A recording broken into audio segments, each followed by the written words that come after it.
Hello, before we get into this video fully, I made this video before the news came out about JJ Redick. JJ Redick is now the Lakers coach, so I just want to add this in here. I don't know if I put the camera and stuff back up and all that stuff, so I just decided to do a voiceover. But it's still crazy that JJ Redick has become the head coach for the Lakers, signed a 4-year deal. Remember, at first they offered Dan Hurley contract, a 6-year, $70 million contract, but then he declined it. It was kind of like one of those deals, like it wasn't enough. He knew he kind of was going to decline it, of course. It wasn't like something that he was like dire. He had to take the deal. It had to be something out of this world. Maybe they offered him like $90 million or something. He might have took it, but JJ Redick was the guy they were looking at first, and they kind of like went off a little bit differently. They said earlier today, I remember they mentioned something about rumors that JJ Redick and the Lakers and the Pistons was kind of the ones looking and kind of like going back and forth, like who's going to get JJ Redick. Remember, Monte Williams did get fired. Monte Williams still making a lot of money at home. You know, he got fired from the Suns. He's still getting paid from them. Fired from the Pistons now. Still getting paid for them as well. He probably find a different home too as well, but we're going to see what happens. But JJ Redick is the new head coach for the Lakers. He's, what, 38, 39 years old. Very young coach.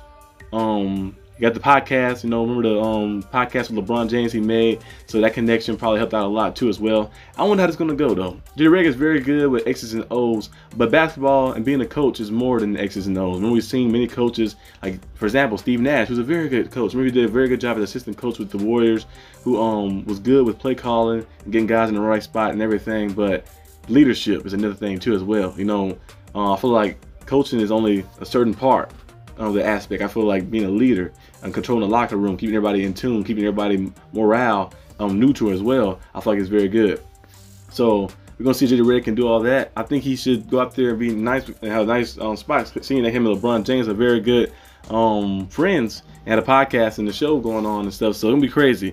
I hope they give him like a good amount of time to go out there and make something happen, because the Lakers are one of those organizations that I feel like the coaches only get about maybe a year and a half to go out there and prove something. Darvin Ham got them to the conference championship his first year, and then last year got them to the playoffs. They fell short. Of course, they got out in the first round. They got beat by the Nuggets and stuff, but he got them there like that to those different spots. You know, helped them get there. Before that, they missed the playoffs, I think. So got them there right there, and he got fired. Frank Vogel won a championship with them, and he got fired. So when you see all this, hopefully JJ Redick can get enough time to implement his style and his stuff in it, but we'll see what happens. But right there is crazy. So yeah, I made this video before the stuff happened, and I also made this video before a game came on it too. I seen the Chicago Sky and the Dallas Wings game. I was like, it's on right now. So I went back and watched the highlights. And Reese was 16 points, 18 rebounds. Chicago Sky dominates the Wings. The Wings do got Natasha Howard back. Flash, they got her back like that. They're still looking to get the 2 back. They've been kind of like on a losing streak. They hit 3-11. They'll probably find a way to bounce back. There's a big break coming up soon because of the Olympics and stuff. But that was some crazy news right there to start the thing off. I had to add this in the video, so yeah. My viewers, welcome back to the channel. By the video title, you know what this video is about. We got some NBA news. I just made an NFL one. Now I'm making an NBA one. We got some NBA news going on. Not NBA news in general, but just basketball news in general. You know, we got NBA, the NBA, the Olympics, all type of things that's going on in the world of basketball. Look at the first thing that's starting off today. You know, Cameron Brink, the injury that happened to her. She tore her ACL against the Connecticut Sun a few days ago.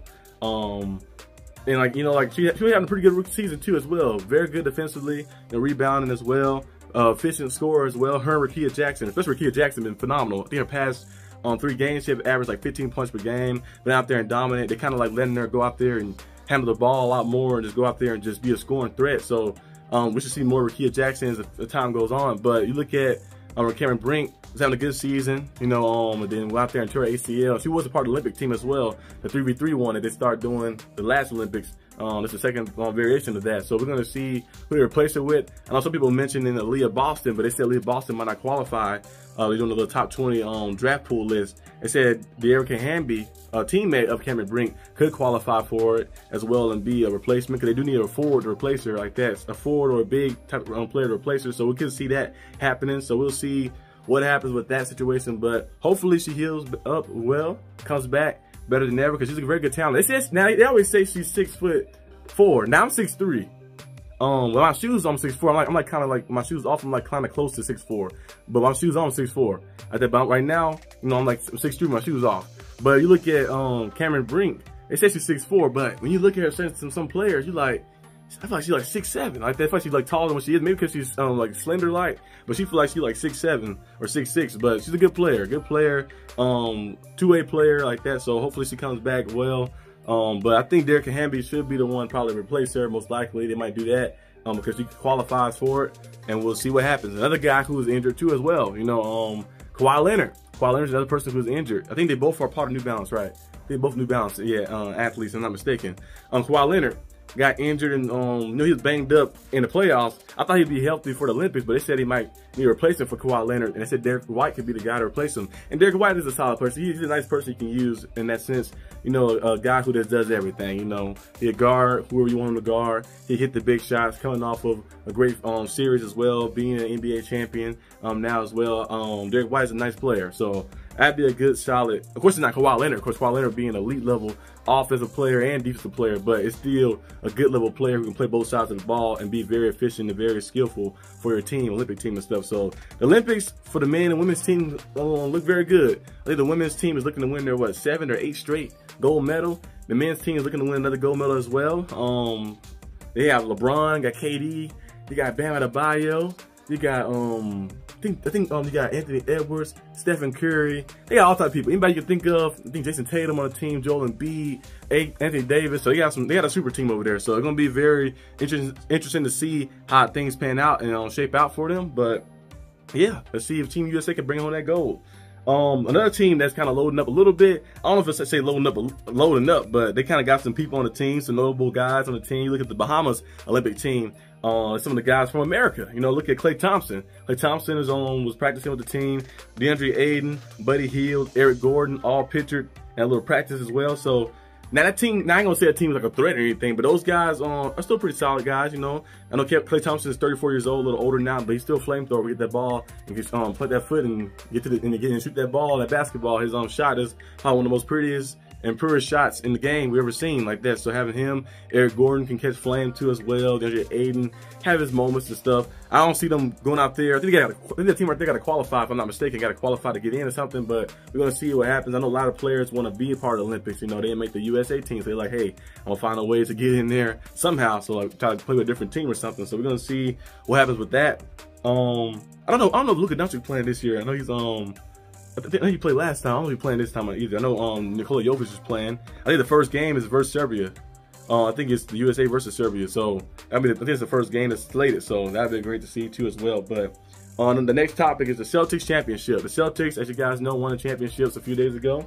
As you guys know, I'm a Heat fan. You know, I don't really like the Celtics. You know, I like the players are cool. You know, Jason Tatum, Jaylen Brown, those guys are cool and stuff. But you know, the Celtics team has been a rivalry since 2010s. You know, ever since Kevin Garnett and Ray Allen, all those guys was there. We've been a rivalry for both our teams like that since then. So I don't have any love for the Celtics, you know, for the green. But I do have respect. And I've seen them go out there and win a championship, bring championship home for the first time since, 2008. This is their second championship since 2008. They had a list. They were trying to rank the top teams through the 2000s. They had the Lakers first. They won a lot of championships since 2000, of course. And then they have, of course, the Spurs second. I mean, they had the Warriors second, they had the Spurs third, and then they also had the Heat fourth, and they had the Celtics fifth. Like that, the top 5 teams since 2000, which is very reasonable and a solid list as well. I think Udonis Haslem was making the list, was doing his ranking of the list, and most of the list, people agree with that list. You know, of course, it's like reasonable. You know, seeing those teams go out there. Now the Celtics going to build a dynasty with this win right here, because let's be honest, a lot of players was injured, a lot of star players was injured, but the Celtics still had a dominant team throughout the regular season when the players was healthy and got through all those teams like they should have. They should do. You know, they won like 65 games, 65 games. So of course they was expected to go out there and go all the way. It was championship or bust. Like that, Jaylen Brown did a phenomenal job. Was the conference finals MVP and the NBA finals MVP. Of course, Jason Tatum, people always have him labeled as the better player, but I think Jaylen Brown, like I always say, he's more of a sparker, you know. Jason Tatum, I feel like Jason Tatum might be still a better player than Jaylen Brown, but Jaylen Brown is more of a sparker. When he catch flame, he can get going for real and for sure, like and keep it going like that. He was very efficient in that series, and he guarded Luka. You know, that probably factored into him winning that Finals MVP. He was guarding the best player on the team. And Luka was the best player on the floor, of course.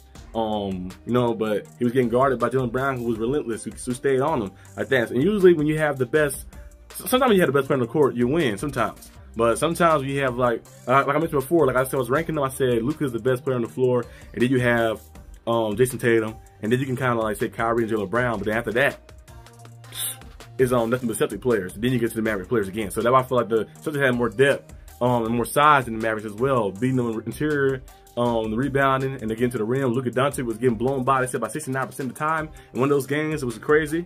So he was getting jacked up in those series right there. He got to work on his stamina. He got to work on his defense as well. And defense really is not all about skill. Of course, athleticism plays a factor in it, being able to jump up and contest shots and being able to have the quickness and speed. But if you have effort is the main thing. If you put effort into making some defensive stops and going out there and stopping people, you can make some plays and stuff. We've seen Trae Young do it this past year. A lot of people give him knack, but he had one of the best percentages in the fourth quarter when getting there, getting stops on people. So, hey, sometimes you put effort out there, you can go out there and make some good plays. We've seen Chris Paul, who's not the biggest. I say Chris Paul is 6'1", but when you see him stand next to people like Donovan Mitchell, who would say is 6'1", Donovan Mitchell overshadows him. So I feel like Chris Paul might be 5'11". They might just boost the height for the NBA purposes, but he's a guy who's a good defensive player. You know, go out there, no matter how big and tall you are, go out there and put his head down and play some good defense and lock some people up. So it's all about effort. Putting the effort in and going out there and make some things happen. But yeah, that's really all I got for the basketball news. You know, I hope you guys enjoyed this video. If you did, leave a like and subscribe. More content, I'll be bringing some more stuff to you guys as the weeks goes on and on. Can't wait till the regular season for the NFL to start. I think the NBA about to go on a break a little bit before the Olympics start. I think they're going on a little break as they come back. Olympic basketball, I'll be covering that as well. College football as well, I'll be covering that. I think the Olympics supposed to be bringing the flag football tournament, a flag football thing as well to the Olympics. So we're going to see that, not this season, not this Olympic, I think the next Olympics. So we'll see that probably in 2028. So yeah, I'll see you guys next time on the channel. Peace out.